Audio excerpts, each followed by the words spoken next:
আরম্ভ হতে চলেছে আংশিক খণ্ডগ্রাস সূর্যগ্রহণ। দিনের বেলাতেই গোটা পৃথিবী জুড়ে নেমে আসবে ভয়াবহ অন্ধকার, যার ফলে আগেভাগেই জনসাধারণের মধ্যে পড়ে গিয়েছে শোরগোল। আংশিক খণ্ডগ্রাস সূর্যগ্রহণের বিশাল প্রভাব পড়বে বিশ্ববাসীর জীবনে। বিগত প্রায় 150 বছরের মধ্যে সবথেকে বড় ও বিরল মহাজাগতিক সূর্যগ্রহণ শুরু হচ্ছে। এই গ্রহণটি খুবই গুরুত্বপূর্ণ, কারণ গ্রহণটির স্থায়িত্বকাল 3 ঘন্টা 53 মিনিট, অর্থাৎ 4 ঘন্টার কাছাকাছি সময় ধরে চলতে থাকবে গ্রহণটি। মাঝে মধ্যেই বিশ্ববাসী নানা ঘটনার সাক্ষী থাকবে, যার মধ্যে এই গ্রহণটি কিন্তু অনেক বেশি প্রভাবশালী।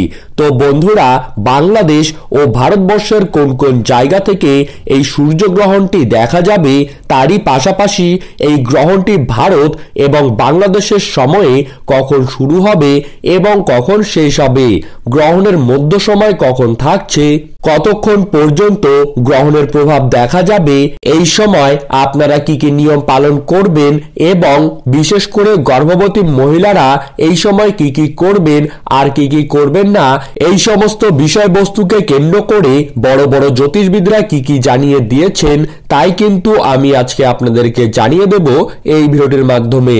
তাই বিস্তারিতভাবে জানতে হলে অবশ্যই মনোযোগ সহকারে শেষ পর্যন্ত দেখতে থাকবেন এবং আপনার জেলার গ্রহণ সম্পর্কিত যে কোনো আপডেট সবার প্রথমে পেতে হলে অবশ্যই নিজের জেলার নামটি কমেন্ট বক্সে লিখে জানাবেন। ভিডিওটিকে ভালো লাগলে অবশ্যই একটি লাইক করবেন এবং আমাদের চ্যানেলটিকে সাবস্ক্রাইব করে পাশে থাকা বেল আইকনটিকে প্রেস করে রাখবেন, যাতে পরবর্তী ভিডিওর আপডেট আপনার কাছে সবার প্রথমেই পৌঁছে যায়। তো চলুন এক নজরেই দেখে নেওয়া যাক। এই সূর্যগ্রহণটি বাংলাদেশের ঢাকা, সিলেট, চট্টগ্রাম, নোয়াখালী, পাবনা, খুলনা, রাজশাহী, বিবাড়িয়া, কিশোরগঞ্জ, সুনামগঞ্জ, নেত্রকোনা, ঠাকুরগাঁও, টেকনাফ, বরিশাল এই সব জায়গা থেকে দেখা যাবে। ইংরেজির তারিখ অনুযায়ী এই সূর্যগ্রহণটি কিন্তু শুরু হবে 29শে মার্চ 2025 সালে, বাংলায় 15ই চৈত্র অর্থাৎ 1431 বঙ্গাব্দে।